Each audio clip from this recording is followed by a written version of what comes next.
Hello, everybody. Welcome back to That's Life Podcast. My name is Abby Murphy, and today I am solo. Feels so weird. Like, I feel out of place. I used to do my podcasts like this all the time. Like, I feel weird even talking right now. Like, this is weird to me. I used to do my podcasts solo all the time, but now that is this camera crooked? Am I the only one who thinks this camera's crooked? Sorry if you're listening right now. Okay, I just fixed it. If you're watching, I just fixed the camera. It's literally so close to my face right now. But as I was saying, I used to do my podcasts like this all the time, but now that I've been doing them with Ryan, it feels weird to do them without Ryan, and I don't like not having Ryan here. But I also think it's really important what I have been kind of felt led to talk about on this podcast today. So before I get into this podcast, I just want to go ahead and put out a trigger warning before I really get into the nitty-gritty of what I'm going to be talking about today. Today's episode is going to be about my eating disorder story. I'm going to dive into that physically, how that played a toll on me. I'm going to dive into it mentally, how it played a toll on me, my personal experiences. I don't claim to have a step-by-step process of, going through a treatment or a way to properly heal yourself from an eating disorder, but I do have my experiences that I hope can benefit someone who may be going through that as well at this time or something similar, or maybe it can help you realize something that you've been kind of putting off to the side, that maybe you just needed that one person to kind of call you out. Or maybe this is just something that you can relate to. Maybe you've been there. Or maybe this is just a story time. You never experienced anything with eating disorder or with food, but you just kind of want to listen. Because the number one thing about an eating disorder that I've learned is that it is not about food. It is about control. And I will dig into what that really means in the episode. But I wanted to put that trigger warning out. Along with the mental side of an eating disorder also comes my experience with not wanting to be on the earth, and so I will also be talking about that as well. And yeah, it's going to be some really serious topics, but very beneficial, hopefully for the listener. And so I just wanted to go ahead and put that out there. Without further ado, let's actually get into the episode. Okay, so hi, my name's Abby Murphy. So the last time that I did my eating disorder story was, I think, like my third or fourth episode of the podcast during my freshman year of high school. And that was like three and a half years ago. It was a long time ago.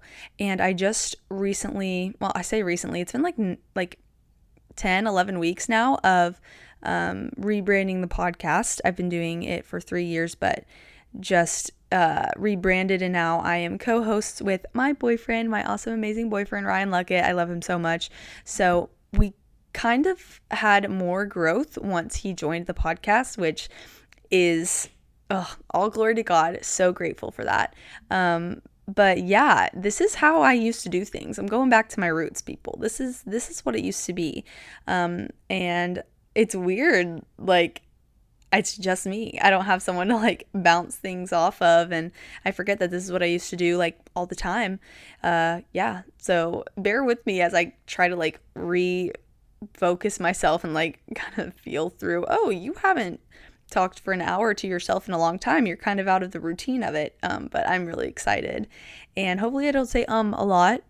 So maybe a fun game for you to play is counting how many times I say or because I know that is my toxic trait when doing solo podcast episodes, especially when sometimes I would listen back and I would be like, girl, what are you doing? Stop doing that, please, right now. Thank you. Anyways, we have had a lot of emphasis on our Instagram as we grow with running and food, and I love it. I'm very, very extremely passionate about fitness and faith and how those two coexist together, and why I run and why I fuel myself properly and healthily. And, I'm very passionate about fitness and faith the reason I am very passionate about fitness is because of faith, but that all comes from a very, very deep history that some people I've noticed have listened to that, and I have seen some DMs of people who have like gone back to when I first started the podcast and listened to my eating disorder story. And I see all the messages, I see all the DMs.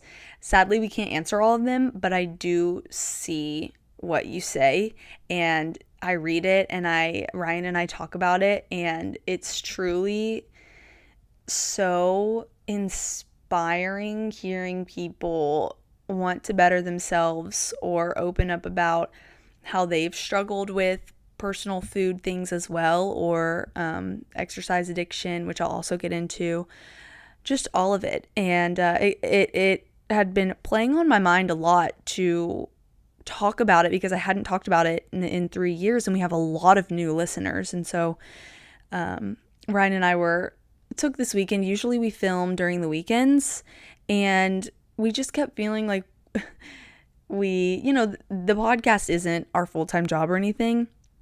But we both love to put so much time and energy and effort into everything that goes into the podcast. And I know Ryan would do more if he didn't also have a 9 to 5, because he literally works an actual big boy job and works so hard and provides, even though we're not married, provides for me and spends money on me, and it's sweet and it's great and it's amazing. But we just found this weekend, we were like, we just want to rest. We want to rest. And so today, I told him, I was like, what if I've kind of been wanting to do a eating disorder story podcast. What if I just kind of, took the reins on that and did a little solo episode? And he was like, oh my goodness, like that would be amazing. So that is what I'm doing today. And so I kind of want to just go ahead and get right into it. I will say, since Ryan isn't here, I don't have someone to bounce off my silly, goofy ideas with. So before I get into the seriousness of it, I'm going to start off with a run thought that I had this morning on my run. So I was thinking of the word men, like man and woman. I was listening to a podcast and they said like man and woman. And I was like, I think I've figured out why, because it says in the Bible that Adam came up with the words that things were. Well, actually, no, I guess God created man and woman. But did God create the word man to call Adam man, or did he create Adam and say Adam, and then Adam was like, I am a man? Some theologian tell me that. I think anyways, it doesn't matter. I don't have an answer. But I think it's very interesting that man is the word man and in the word woman. So man is like mankind, right? So then where does the womb come from? So then I'm like, what does womb sound like? Womb, and women have wombs. Therefore, woman is womb man, meaning woman. You can't tell me that that's not accurate. Is that how the word woman came to be? Let's talk about it, but not right now, because we're going to jump into my eating disorder story. So this is really, really important to me.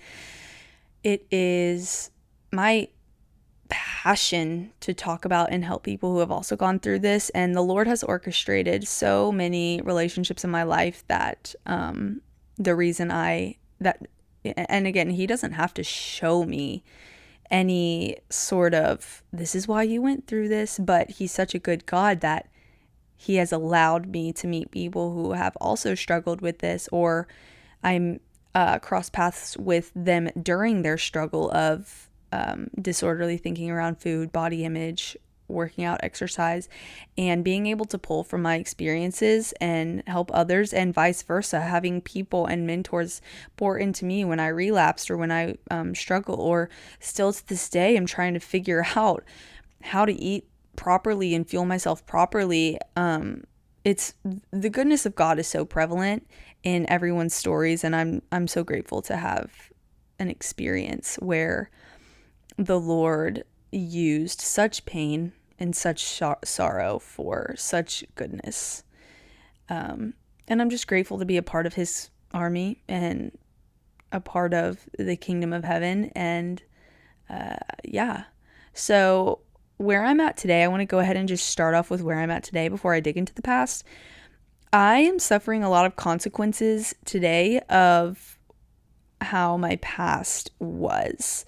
I'm very open about having a therapist and a dietitian. I've been in and out of having a therapist and dietitian in college because I have a lot of digestive issues. I was in the hospital in February because I had some serious digestion problems. Been in and out of having a period, on and off, trying to get it back on, trying to get it consistent. Just lots of things that I'm talking with my dietitian about. Fueling properly, what does that look like? And it's where I'm at right now is just trying to eat consistently and eat enough. And it's not because I am actively restricting myself, like trying to restrict myself. It's because my stomach pain gets so bad to where I'm at times either not hungry so I don't think about it, or I'm afraid of the fear that comes with eating something like, what if this upsets my stomach and makes me feel awful and sick? Because it kind of, I'm realizing and unpacking in therapy and in talking with my dietitian that I am a little bit scarred from my experience at the hospital in February with all of my digestion stuff. I won't get too much into it because that's not really the topic of today's podcast. I'm on the road to getting my period back. I had a period last month. That's really big for me. And I am supposed to start my period tomorrow. So prayers for that, ladies and gents. But I just wanted to go ahead and kind of preface that and put out where I am right now. I know some people believe, you're never fully recovered from an eating disorder, like kind of like the saying, once an alcoholic, always an alcoholic. Like if anyone has heard that. Again, I'm not saying I believe that, but that kind of mentality is there. Like once you've struggled with something, you always have to keep an eye on it. And I think that can be true to a certain extent. However, where I'm at now, I consider myself fully recovered and trying to actively just get my body back to where it needs to be. I wanted to go ahead and just let people know that before you listen to what my story is. Not trying to validate, saying like, oh, everything I think is right, but just so you know where I am mentally, because so often we see things on social media that highlight toxic ways of thinking.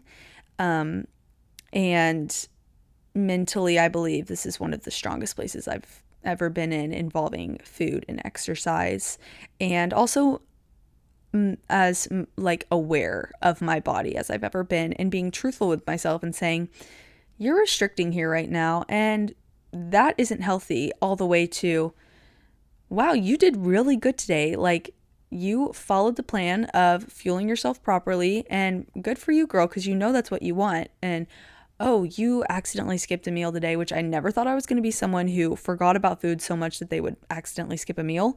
Never thought that would be me. Always thought that food thoughts would consume my life. I'm here to tell you, if you think that you are never going to live a day where you can stop thinking about food, I was that girl, and I am at the point now where I literally, more often than not, don't think about it, and it's to my downfall because I am running so much, I am lifting so much, and I love being active. But if I can't get on my stuff and fuel myself properly, it's going to get taken away. And yeah, so with that being said, that's where I'm at right now. I'm very open about it. Ask me all the questions, ask me all the things. That is why I put Miralax in my water, everybody. Just so you know, there was a reel that went around, and there was like a comment, and someone was like, eating disorder behavior, like she puts Miralax in her water and whatever, blah, blah, blah, blah.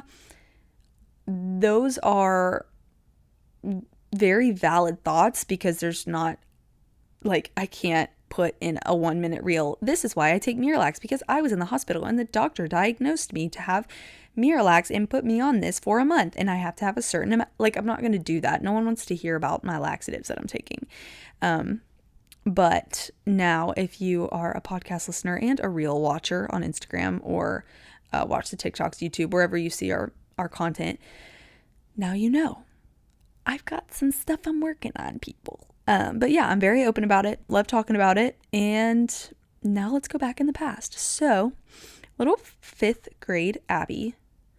Well, actually, that was from fifth to seventh grade was my like diagnosed anorexia period of time. Now, I will say, looking back on my childhood, from as long as I can remember, I was always trying to be less than in some way, comparing myself to my peers. I remember when I was like 8, I started weighing myself. Maybe 7, 6 or 7, I started weighing myself. I would get on the scale that my mom had in the bathroom, and it would be like 70 pounds, 80 pounds. And I remember being like 8 years old and being like, oh my gosh, I'm 80. I need to go back to 75 because so-and-so said she was 75 pounds. And I mean, 7 years old, like, and I don't know where that came from.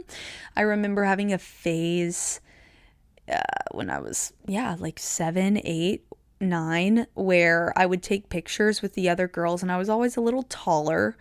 And I thought I was a lot bigger, and looking back at pictures, I don't know, I don't want to compare like little girls' sizes, but I was not overweight in any way for my age and height. I was a healthy weight, but I just didn't, I guess I had like body dysmorphia when I was 8 years old. Like, I don't know, but I remember like taking pictures with my friends and crouching down and trying to like crunch my back down so that I would be shorter.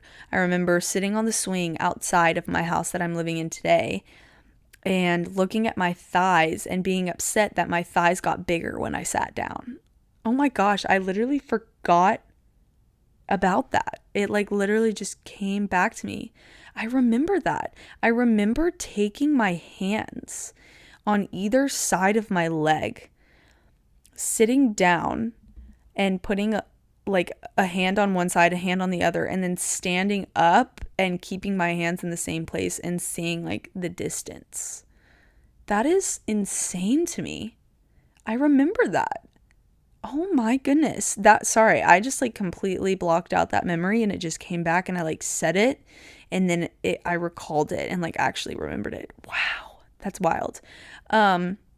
Yeah, just lots of things like that. I remember having a conversation when I was in second grade with a girl, and she was like, my birthday's August, blah, blah, blah, blah, blah. And I was like, oh yes, mine's September 18th. That means I'm younger. Like, I mean, not even body wise, I wanted to be the youngest. I wanted to be the smallest. I wanted to be the shortest. I just wanted to be small and less than in every way.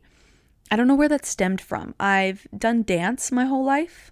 I was in dance classes when I was 2. I know that's really hard for a lot of people involved in dance. You're in a leotard and staring at yourself for hours. So it's really hard. And then who knows what your dance teacher is saying to you. There's so much toxic. You need to lose this much, whatever speech spoken to young women and men in dance. And I also did gymnastics.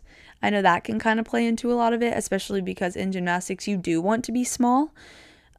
Stereotypically, that's what it seems. I kind of like left the gymnastics world, so I'm not really as familiar. Correct me if I'm wrong. But growing up, I was always in the everyone is watching you light, dance recitals and just gymnastics and whatever. I guess it could be the same for sports as well. I mean, it can be the same for anything. I was just doing an activity. Yeah, but I just always wanted to be small. And then one day in 5th grade, I remember in 3rd grade, my eating habits got really, really bad. And I remember specifically the moment everything changed for me was sometime during 5th grade, because I was an active-ish kid, but I never played a sport. So my mom would like want me to go on walks, and I'd be like, I don't want to go on a walk. Like, what 3rd grader wants to go on a walk? But I would always dance, and I did theater, and but I remember this being the turning point for me. And my mom this is not me blaming anything on my mom, because I would have said the same thing to my child. I don't remember if I ate dinner or not, but I had a bowl. It was a red bowl. It was a red glass bowl. And I put like Lay's potato chips and pretzels and chocolate and just like a huge bowl of all of these not as nourishing items. Not as nourishing for your body. It was more processed foods, just foods that the world today would call unhealthy. I don't like to call anything unhealthy. The way you eat is the way you eat, but those foods will not make you feel as good as some more whole foods. With that being said, for the sake of me having explained myself now, I basically just had a bowl of junk. And I sat down to eat it on the chair, on this little brown linen chair, and I just remember my mom being like, Abby, what are you eating? And very rightly so. It was just all of this stuff in a bowl, and I hadn't even eaten dinner yet. I don't know what it was, but I mean, it was, my mom was basically just like, wait till after dinner, to eat that. Like, you need something substantial in your body. She was doing her job. Like, that's what a good mother would do. But the way that I interpreted it was just like not the way that she meant it, because she meant like, eat your veggies first and then you can, have your treat after. But the way that I internalized it was like not that at all. And something just switched in my brain. And I don't know if that was the exact moment, but I remember that being a point where I was like, I'm disgusting. I remember thinking that. Like, I looked down at my bowl. I don't even think I finished it. And I was like, I am disgusting. And so, yeah, then I was like, I'm going to eat healthier. And I don't really remember how it got started, but I do remember it getting out of hand in 5th grade. I remember the fall of my 5th grade year, I started looking at serving sizes. I remember specifically counting out 8 Sour Patch Kids, because that was all I could eat, because that was the serving size, was 8. I remember, or maybe it was 14. I don't know. Anyways, I remember doing like ab workouts. I remember like just in my room watching Victorious, I would just do like ab workouts. I remember, yeah, just kind of like implementing and being more mindful. We would go out to eat and I would get pasta salad instead of fried chicken fingers. I would get a sandwich with lettuce instead of a grilled cheese. Just trying to be more mindful. And I don't really think that at that point it was anything to worry about at all. And honestly, I started feeling really good. I was in control of what I was putting in my body, and I remember feeling like I had some sort of power. And I remember not loving my body simultaneously at the same time. I've never loved my body. And I mean, obviously in recovery, I've learned to love myself. But at that point, I had never, up to that 5th grade year, I had never loved my body. I always thought it was too hairy. I always thought I was too fluffy and soft. I always thought I was a little bit bigger. I wondered why, my chest was getting floppier. Yeah, it was tough. It was really tough. So anyways, 5th grade, yeah, I just started eating healthier. And then that was the fall. I remember Halloween was when we started getting concerned. I didn't want to eat candy. I didn't want to eat any of the snacks Mom had made. I think I maybe picked off a hot dog or something, just picked at it. Yeah, I remember Halloween being the point of worry. Somewhat not extreme worry, but just, why aren't you enjoying time with your friends. And this was the exact point that I was also starting to hit my growth spurt. So, every kid kind of has that little like awkward, like chubby phase, like whatever. And that was what I was coming from. And I was starting to hit my growth spurt. And so I was starting to lean out. And so that mixed with also watching what I was eating and then slowly starting to like restrict led to me basically by the winter time being extremely skinny, and to a point that it was very concerning. I mean, I went down in weight fast. I don't know specific numbers of how much I weighed, but I know that the way that I looked, I'm going to describe how I looked. And it's honestly, it's kind of sickening thinking about it now. I was always purple. Like, my skin was always purple. My face was so sunken in. Sorry, just like thinking about that poor girl who was just so sad and just didn't like herself so much. It's just hard to like describe it. Like, I haven't really gone back to this place in a long time, but I'm happy to. Like, I love doing it. It just kind of like makes me choked up. I'm not gonna like sob, but it just makes me choked up thinking about it. But my face was so, like, it looked like a skeleton. It was so sunken in. Like, my cheekbones were just so sunken in, and my jaw, like the skin underneath your jaw, like it literally went up because I was so tiny. My forehead looked huge. Like, it looked like a alien face. I mean, I still had these big eyes that the Lord has blessed me with. I love my big eyes. Or my white eyes. They're kind of small, but they're like big because I always keep them very open. I don't know, but my eyes looked way big because my face was so small. And my chest was really bony. You could see all the bones in my chest. You could see the bone that like sticks out on the top of your shoulder, the little like ball round part. You could see a lot of that. The worst of it was my legs. My legs were, think of like a pretzel stick and then add a little knob in the middle.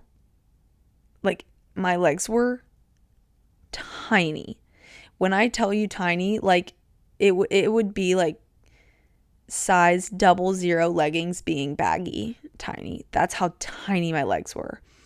And the most sickening part of all of it is that I would look in the mirror and think that I was fat. And in today's world, I know that fat is a word that has lots of like connotations to it, positive, negative. People have lots of thoughts around that word. And at the time, my thought of the word fat and of being fat was bad. And I feared it. Today, I just think of it as a describing word. I think unhealthy is bad, but unhealthy can be skinny. Unhealthy can be fat. Unhealthy can be a lot of different ways that a body can look. I also think healthy can be skinny and healthy can be fat. If you are fueling yourself properly, if you have a mentally good relationship with food, emotionally a good relationship with food and with exercise, and your body is operating in the way that the Lord intended it to be, that is healthy. So whatever the outcome of the body that you have from that is health. I didn't take a class on that. I didn't take a quiz on or study anything. But from what I've been through and from what I know, all bodies are just so different. And to compare yourself with any other body is a dangerous thing. So I would compare myself to someone larger. I would compare myself to people smaller. The way that I saw myself was not the way that I looked. And I didn't realize that I had a problem until about a year in. So I was tiny. My ribs would stick out. My stomach would bulge because my body was just so hungry. My body was so hungry that it became not hungry, and it started eating away at like the muscle inside of my body. That's what your body does is it will survive. Our bodies, like in the Bible, people fasted. Like our bodies can operate without food, but it will find a way to continue to operate. And so I started getting really cold all the time. I was always cold. And when I was cold, then it would put me in a bad mood because I could not get warm. My hands had awful circulation. They were purple. They were cracking. I lost a lot of my hair. Like my hair would just fall out in the shower. I'm trying to think of other things. My bones were just very frail. You could see every bone in my knee. I mean, every bone in my knee. And so, yeah. So then I realized I had a problem when I went to my first day at therapy. Still didn't think I had a problem. And they admitted me into therapy. My parents made me, go into therapy.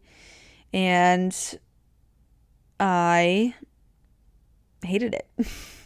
I hated it. Until I started recovering. And then I loved it. But it was hard. And I went to therapy with my mom. My mom was with me during my entire eating disorder for 2 years. And that was hard on our relationship. That was hard on our family. That was hard for me and my sister. I didn't have any friends. I didn't have anybody. I isolated myself so much to the point that I thought everyone was against me. My mom and I would not have a conversation that did not revolve around the eating disorder. And that was hard. And that was 2 years of that. And then I'll go into specifics after. And then, Then my 7th grade year, I was spring semester. I was playing baseball. And I was playing second. And the ball comes to second. So I reached down to grab it. And as I'm coming up, the boy running from first to second is like, oh, I'm going to jump over her to get to third. So he jumps over me as I'm coming up and he knees me in the head. I'm so underweight at this point. I literally go airborne and flop on the ground. Like his knee knocked me out. My teeth were imprinted in my cheek. And I suffered a really bad concussion and I was out for the rest of the semester. And I was on bed rest. And at this point, I think I had already been put off of exercise because I had exercised way too much. And at that point, I was just sitting all day in a chair. And I don't remember the exact moment, but I just got better. I don't know what the turning point was on the earth, but all I do know is that is how I came to really understand who the Lord was. I've always loved Jesus. I've always known Jesus is the Son of God, and he's always been Lord and Savior of my life from the moment I can remember learning who Jesus was, when I was young. But the Lord and I suffered during my relationship. Well, I mean, he didn't suffer. Our relationship suffered. And I remember eating a Chick-fil-A wrap or something post-concussion. And I was just I'm eating. I want to eat. I want to eat more. And I'm happy about that. I'm not scared of this. And then it was this is the Lord. This is a miracle. Because what nerve can you hit in someone's head to heal them from an eating disorder? That is a miracle story. And I had always grown up reading the Bible. I've read the Bible very religiously. I've been obsessed with the Bible. Like, I love the Bible. And I had never viewed it as a living text that still occurs today. I had always viewed it as like, this is history of why I believe what I believe.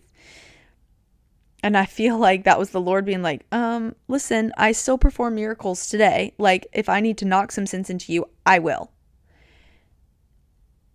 And then summer before 8th grade year, I didn't think about food at all. And that whole year was just like recovery, eating whatever I wanted. It was great. I was thriving. The Lord and I were thriving. It was amazing. And then I ate whatever the heck I wanted. And then life was great until junior year of high school. And I'll go through these next 2 relapses a little bit quicker because I kind of just want to focus on like the initial anorexia eating disorder. However, I think it's important to touch on these as well because my junior year, that was COVID, and I started restricting food again and eating really, really small because I liked how it made my body feel. And I started doing that right before COVID. And then once COVID hit, I had full-on orthorexia, which is obsession with eating healthy, overexercise, just basically healthy living. So I hid behind the trap of, well, I'm eating. It's not like I'm not eating, but I would freak out if it wasn't a food that was on my like safe food, healthy food list, or if I didn't prepare it and didn't know what was going into it. I was exercising extreme amounts to the point that like I was gaining weight because I was becoming so puffy because my body was just holding on to as much as it could get because it wasn't getting anything. And then went back into therapy, came out of that, senior year started, and I had a pretty bad breakup, and this isn't his fault at all. But as like a coping mechanism, when we did break up, I kind of like teetered back into that orthorexia, just using exercise as a way to cope, and then it became unhealthy. And the reason we do these things is because like that's what I know I can control.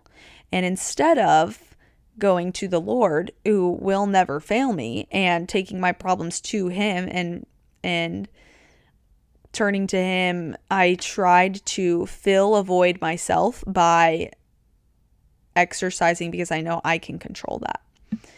So then I realized that, came out of that spring-ish semester, I found a really great group of friends my senior year spring semester, and just realized like life is so much more fun when you have good friends who love you, and let's just like live this awesome life together. And so kind of came out of that.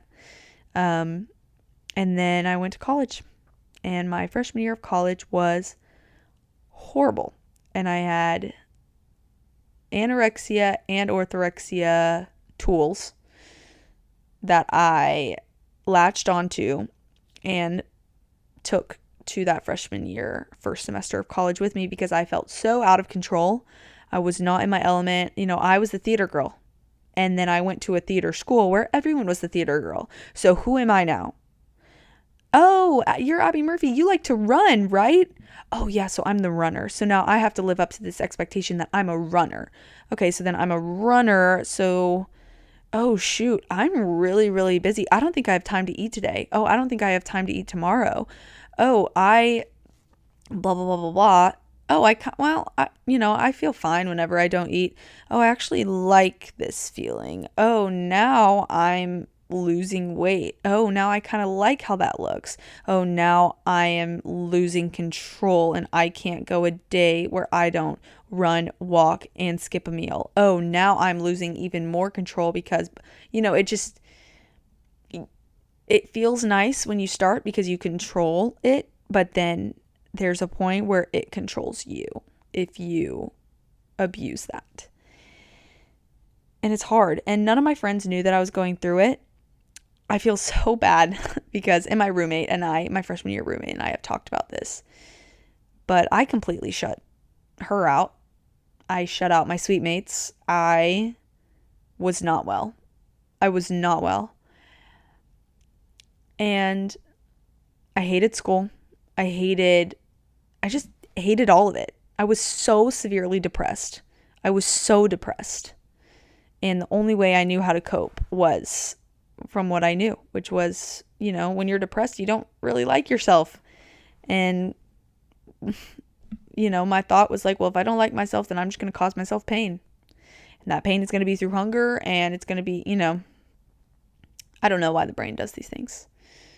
But yeah, I went on winter break and I went on a walk with my mom, and I just remember looking at her and being like, I am so tired of this. I need help. I want my life back. So that winter break was full recovery mode. I got a dietitian. I got a therapist. I was like, I want my period. I haven't had my period in years. I want to be a normal girl. Like, I want my life back. So then we went to the beach for a couple weeks, and that winter break mixed with the beach was just a lot of time of solitude and a very quick recovering process of just being like, you've had this experience twice. You know how to get out of this. It's just a matter of when you choose to implement those things. And so the process of getting out of it was a lot faster because, the Lord uses those experiences for us. Like, I'm not just going to go through that and not be able to like look back on that time and be like, I've been through that. Like, the Lord saying, Abby, I've helped you through this. I can help you through this again.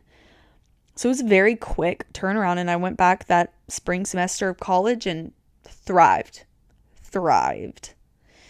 And so now I'm here, in and out of a period, trying to heal. Especially the last 2 years, I've felt like a really, really healthy relationship and grown a lot in what it looks like to fuel myself. And I'm continuing to do that. And I would be lying if I told you that like there weren't still toxic thinking patterns that come into my head that I have to fight. And I look at them and I know that they're wrong, but trying to not follow through with those toxic thoughts is the hard part right now, which is what I talk to my therapist about. We've been going on vacation a lot, and so my schedule is kind of off, and I'm realizing that I struggle a lot with not being on my own schedule.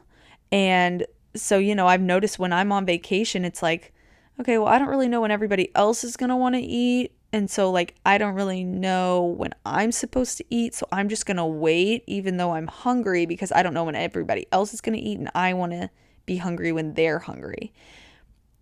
And I realized the toxicity in that and saying, if you're hungry, Abby, eat food. Like, society today has totally just glorified the eating disorder and glorified what it looks like to not eat. And yeah, it's really sad because I'm trying to differentiate reality and toxicity. And yeah, I want to be open about that because I look at those thoughts, I realize that they are toxic and that is not correct. And not following through with that is uncomfortable. And discomfort is hard. But you've got to continue with what you know is right, even if it's uncomfortable, because then it starts to become comfortable, which is what I'm finding right now. And it's really nice and it's very freeing. So that's like the overview of all of that. Going back to anorexia, my 5th through 7th grade year. My 6th grade year, that's when people started noticing. I mean, it's obvious. You've got this tiny little girl up on the stage. Still doing theater, never stopped doing theater. You've got this tiny girl up on the stage who looks so small compared to everybody else. I looked like I could break. Like, I remember my mom telling me she was watching me on the stage and was just terrified that I would like break, literally. And that was hard. That was really, really hard because I still saw myself as like ugly and large and didn't want to eat ever. I remember, and I think I told this on my first eating disorder episode. I remember before one day in 7th grade, my mom told me I had to eat a banana before I went to school. And I would not do it. And it was bad. It was really bad. And she would be fine with me sharing this story. But she lowered it to half a banana. And I don't know what series of events led us to end up in this position, but somehow I was on the floor on my back, arms out like in a starfish position, and she was on top of me with her hands holding down my arms and her feet holding down my legs because I was slapping her and like hitting her from the floor and just sobbing. And that, for a mother and daughter to go through that, is so hard. Because that was the normal. And that was our everyday. I mean, I hated her.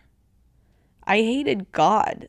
Like, I was filled with so much hatred because I hated myself. Like, I would wake up in the mornings and stay in the bed 2 extra hours just so that I didn't have to go downstairs and eat.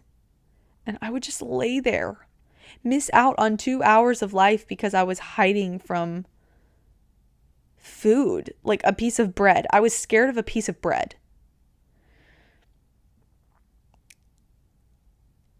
I remember my uncle made me a smoothie, and it had like fruit in it.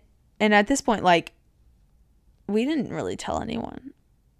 People obviously knew, but we just said I hit a growth spurt. But my uncle made me a smoothie, and I was like, oh, smoothie healthy. Okay, I'll drink it. I started drinking it, and then I was like, what'd you put in this? And he was like, blah, blah, fruit, blah, blah, blah, a couple scoops of ice cream. I flipped. I had a full-on meltdown. I was screaming, crying, went in the bed. Like, just to know that I caused other people so much pain, but I also was just so controlled by this.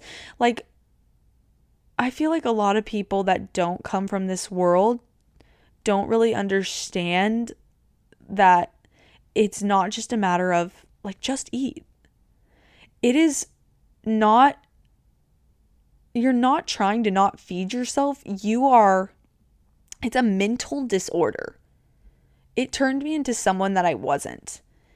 It is something that you think you can control, and when your life feels out of control, you can control how much you eat. You can control how much you exercise.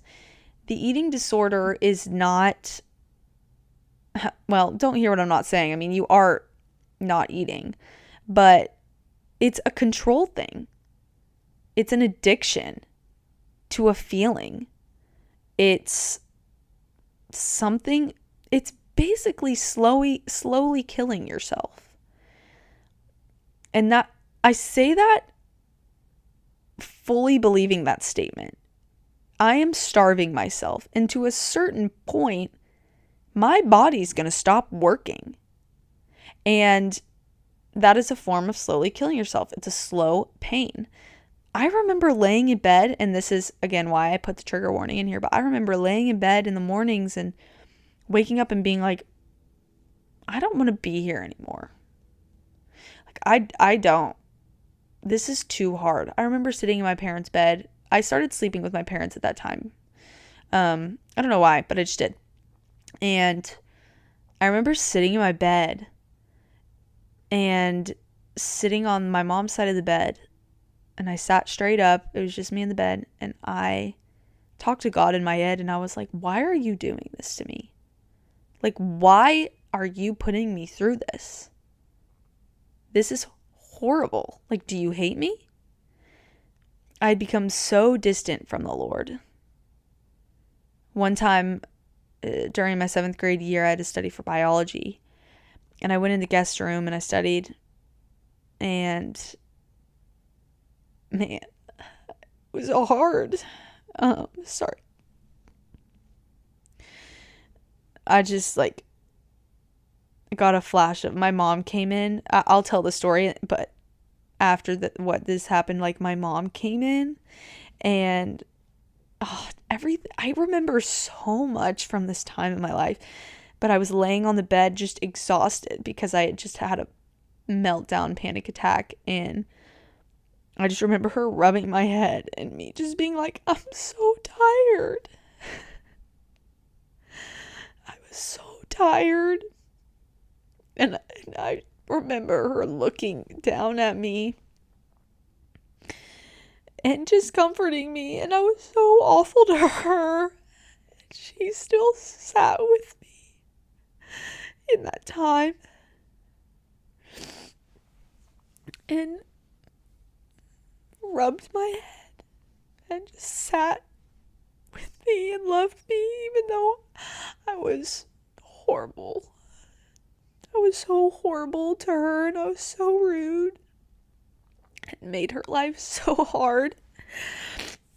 And again, it's not my fault. I was overtaken by a mental illness that was bigger than me, but it still came through me, and it's hard. It's really hard just to think. And we're out of it now, praise the Lord, but man, that was stuff. But what happened then, anyways, so what happened was I went to go study, and I just got so angry. I think I had eaten bird food. I don't know. And I don't know what caused me to start just freaking out, but I just started having a panic attack, and I didn't know it was a panic attack at the time, but I just started screaming. I mean, literally screaming. And these scream meltdowns were very common during this time of my life. I just remember screaming in the room and crying and sobbing. And I saw Jesus on the other side of the room, and I just started yelling at him. I saw him. I didn't see an image, but I don't even know how to describe it. He was in the room. I know I sound crazy, but if I sound crazy for Jesus, I don't want to sound any other way. I don't want to sound insane.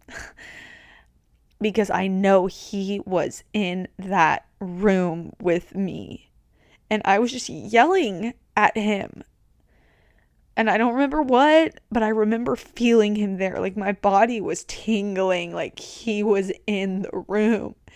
And then I just collapsed on the bed, and I was exhausted, and my mom came in, and I went back. I told her the story. We talked about the story a little while after, after I'd recovered and whatever. And she was like, you saw Jesus? And I was like, yeah, he was in the room. And she was like, I prayed that he would make himself known. Wow. Because, she could hear me, I was screaming. She was like, I prayed that he would make himself known, that you would feel him during that time. And if that doesn't, literally give you full body Holy Spirit chills, I don't know what will. All that to say, those were all of, I have so many stories, and they're very interesting to talk about. But the after of coming out of that mental illness was life through a whole new lens. You realize, the grass, feels better on your feet, and the wind blows a little bit more, and the skies look a little bit more blue. And then I went through extreme hunger, which is, if you don't know, after you have an eating disorder, your body for so long has been shut off. Then when you start fueling it, it goes into this thing called extreme hunger, to where you can basically eat and eat and eat and eat and eat and eat and eat, and you don't get full because your body has just not been used to that for so long. It's totally normal. It's a part of recovery. And then it evens out and it's fine. And it's a little scary at first because you're like, whoa, I'm kind of eating a lot, but then it all evens out. And life after the eating disorder, there is life after the eating disorder, and it is beautiful. You just have to get there, and you can, because I didn't have to go to a facility. I didn't have to go to like a treatment center. Praise the Lord, but I almost did. And I was presented with, if you don't gain X amount of pounds by this time, we are putting you in a facility. And man, oh man, if I learned anything about myself during that time, it is that if I want something, I'm going to achieve it, because I gained a lot of pounds in a very short amount of time because I was not going to a facility. And the reason for it was because I was like, I'm not going to have people know that I went to a facility. Like, I'm not going to be the girl that went to a facility. And looking back, that is such a prideful thing to think, because eating disorder treatment facilities, depending on which one you get in, I don't want to say for all, but for those that I know that have been in eating disorder treatment facilities, it has literally, like, they heal. It is such a beautiful thing. Now, I also hear some stories where they're kind of bad, and some do things that I don't agree with. So it's a toss-up. But what I will say is that it was very prideful of me to be like, I don't want people to know I have a problem. I don't want people to know. Like, I didn't tell anyone I had a therapist. I didn't tell anyone I blah, blah, blah, blah. And now I'm sitting here, like, literally talking about it fully on a podcast. And if that 7th grade girl who gained so much weight so that she wouldn't have people know her problem knew that she was talking on a microphone about it now to lots of people and sharing all the deepest, darkest details of her life about it, she'd be like, ugh. But I've had so many connections in my life where people have freakishly experienced the same things, female and male. Let me just go on a side tangent real quick. Men, a lot of men, more men than we think, struggle with body image and with eating disorders. It needs to be more talked about. Something that I also think needs to be more talked about is the fact that society today has a warped version of what fueling yourself and feeding yourself looks like, and it is unhealthy. It is unhealthy, and we all believe it. Do I believe that I have the end-all be-all way of eating, the correct way of eating? Absolutely not. I think everyone's bodies are different. But I also think that society has trained us to think we have to cut out all this stuff or eat certain ways or blah, blah, blah, blah, blah, or do this, do that, blah, blah, blah. There's just too much focus around it. Eat from the land. If you want to know how to properly eat, maybe I'll do an episode on this, but if you want to know how to properly eat, go to the Bible. Like, there is information about there on how to feed your body, what to feed your body with. It is biblical. Being healthy is biblical. Anyways, let me take a breather. I'm going on my soapbox. Not the topic of today. Today is diving into the eating disorder story, which I feel like I have done. I could talk about it for hours. I could literally talk about it for hours. But the reason I'm so passionate about fitness and faith now is because of that story. Because through that, I became so close with the Lord. And if I would not have experienced my eating disorder during that time in my life, I would not have the same relationship with the Lord that I have today. I'm so grateful that he truly performed a miracle in my life. And everyone's recovery is different.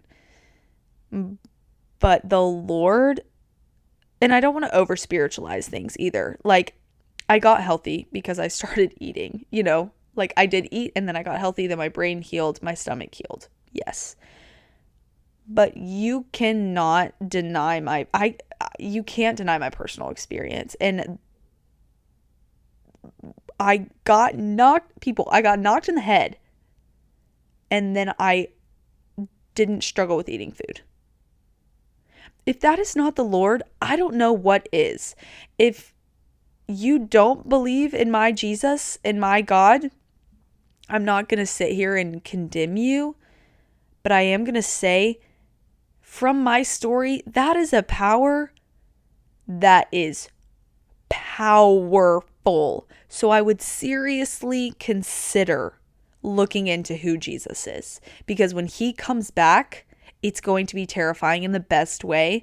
But I know that I am going to go with him and live with him forever when he comes back on this earth. Now, let me clear up. The reason I believe in Jesus is not because of that story. The reason I believe in Jesus stemmed a long time before that. It was the way I was brought up. It was going to church, and it was me proclaiming and saying, Jesus, I accept you as Lord and Savior of my life. However, I did not like God. I fought with God a lot during the eating disorder, and he knocked some sense into me and showed me just the smallest amount of his power. And for that, I'm so grateful, because it led me to start worshiping, and then starting to worship.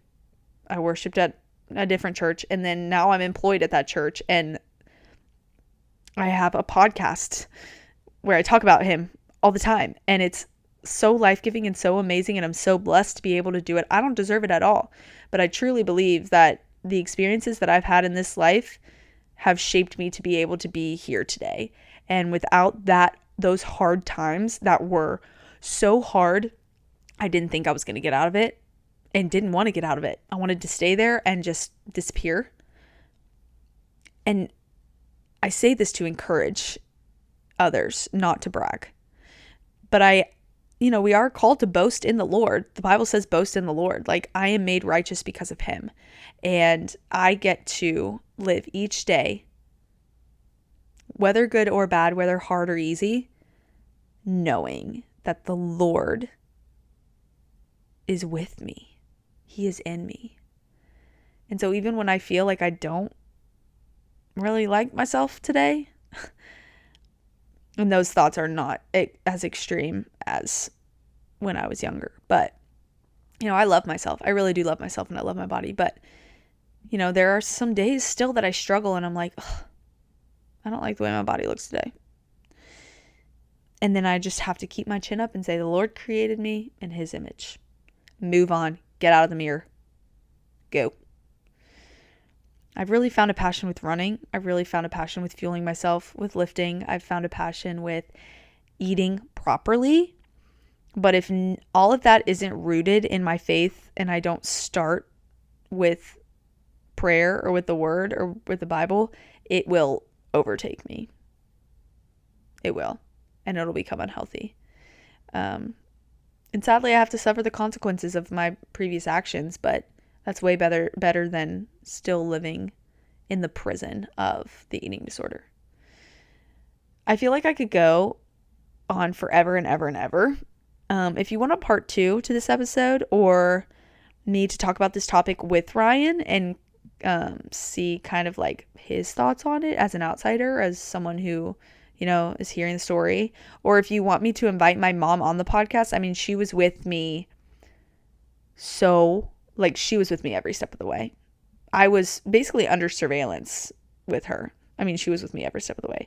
If you want to hear a parent's perspective on it, or maybe I invite my sister and we hear a sister's perspective on it. If you want to hear anything more about this topic or certain things about my eating disorder story, or if you want to hear more about my recovery story, or if you want to hear more about the 2 times that I relapsed, any of that, I focus mostly just on the anorexia side of things today. But yeah, it's definitely something that I'll forever be passionate about because of what I've gone through. If you want to hear any more involving any of this, or even where I'm at now, how I'm fueling myself now, how I keep it in check, how, whatever, let me know.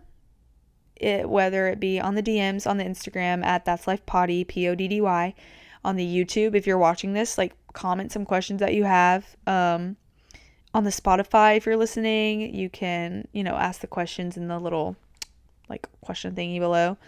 I don't really know about the other streaming services. I know we're on a bunch of streaming services. I don't know how they all work. I have Spotify, so that's why I know how Spotify works. Same with TikTok. We have TikTok. That's Life Potty. Go on there. DM us. I'm so sorry. I just coughed. I'm probably not going to edit it out. It's really tough for my headphone users there. But anyways, you are fearfully and wonderfully made.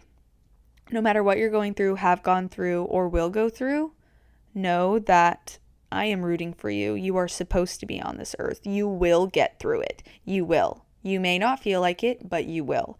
Find someone, tell one person. Someone needs to know. Go to the Lord.